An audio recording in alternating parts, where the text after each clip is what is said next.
आज हमारे लोग डर गए कि ये कांग्रेस और बीजेपी की बदौलत आज हमारा आरक्षण जिंदा है। पहले संविधान को पढ़ तो लो।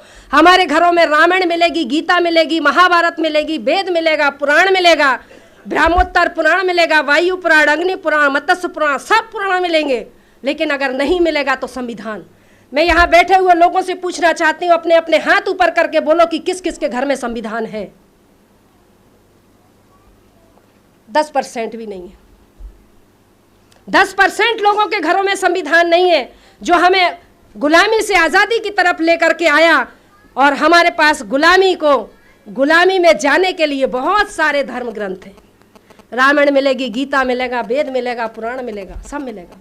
इसीलिए मैंने लिखा, एक मेरे समाज के लिए लिखा, क्योंकि मैं लिखती भी हूँ। मैंने लिखा कि मनोकामना पूरी होगी ऐसा कहते जनता को, और घंटी बजा बजा के ठगते रहते जनता को। 22 वेद पुराण भारत में कहां से आए, क्या ऊपर से आसमान ने टपकाए। नहीं गिरे वेद पुराण अमेरिका रूस जापान में। समझने वाली बात है।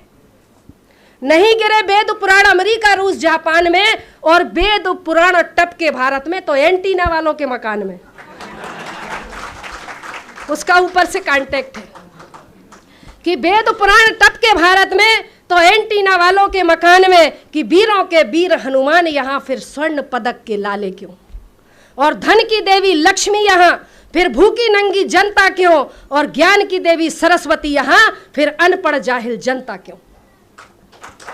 इन मनुवादियों ने देश के मूल निवासियों को भरमाया है।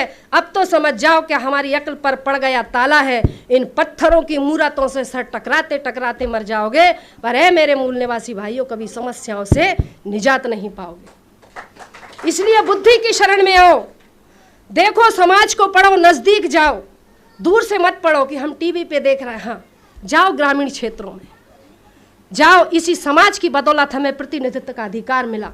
तुम्हारी योग्यता की वजह से नहीं मिला कि तुमने एमएससी कर लिया, बीएससी कर लिया, एमए कर लिया, बीए कर लिया। जब जाति आधारित की सूची बनी, अनुसूचित जाति कोई जाति नहीं है, एक अनुक्रमांकिका है। सूचीबद्ध किया गया था 1 नंबर, 2 नंबर, 3 नंबर, 4 नंबर। इन मनुवादियों ने अनुसूचीबद्ध लोगों को अनुसूचित जाति का कह दिया, और आज हमारे पढ़े लिखे बच्चों को जाति प्रमाण पत्र देने का काम करते हैं। क्या लिखा है? जाति प्रमाण पत्र। यहाँ पर हाई कोर्ट के जज साहब बैठे। क्या वो भारत में जो जाति प्रमाण पत्र बन रहे हैं, क्या वो संवैधानिक है? नहीं है। बाबा साहब ने जाति का उल्लेख संविधान में नहीं है, धर्म का उल्लेख नहीं है। बाबा साहब ने सिर्फ वर्ग का उल्लेख किया। इन ब्राह्मणवादी व्यवस्था के लोगों ने हमारे लोगों को जाति प्रमाण पत्र देने का काम किया। प्रमाणित किया जाता है कि फला फला बल्द फलाना ये इस जाति से है और इसका धर्म हिंदू है, जबकि जाति का उल्लेख नहीं है। अगर लिखना है तो वर्ग लिखना चाहिए, क्योंकि जातियां 1075 को चिन्हित सूचीबद्ध किया गया था। ऐसी वर्ग का चमार, भंगी, बसोर, धोबी, तेली, मतलब धोबी, बसोर, हम सब एक ही तो हैं। लेकिन जाति का उल्लेख कर करके आज हम 6500 जो जातियों के लोग